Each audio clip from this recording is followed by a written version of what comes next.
সাদুল্লাপুর উপজেলার ধাপেরহাটে 18 পিস ইয়াবা সহ এক নারী মাদক কারবারি গ্রেপ্তার। সাদুল্লাপুর উপজেলার ধাপেরহাটে 18 পিস ইয়াবা সহ সাবেক ইউপি সদস্য ও ধাপেরহাট ইউনিয়ন শাখা মহিলা দলের সাধারণ সম্পাদক শাহনাজ বেগমকে গ্রেপ্তার করেছে পুলিশ। ধাপেরহাট পুলিশ তদন্ত ইনচার্জ জাহাঙ্গীর আলম ও মামলা তদন্তকারী কর্মকর্তা হীরক কুমার বলেন, গতকাল 3 এপ্রিল বৃহস্পতিবার রাত আনুমানিক 10টার দিকে স্থানীয় লোকজন সাবেক ইউপি সদস্য শাহনাজকে আটক করে। এরপর তারা পুলিশকে খবর দেয়। আমরা রাত 11টার দিকে স্থানীয় লোকজনের সহযোগিতায় 18 পিস ইয়াবা সহ মোংলাপাড়ায় তার নিজ বাড়ি থেকে তাকে গ্রেপ্তার করি।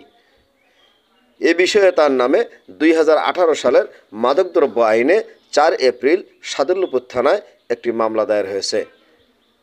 গ্রেপ্তারকৃত শাহনাজ বেগমকে গাইবান্ধা জেল হাজতে পাঠানো হয়েছে।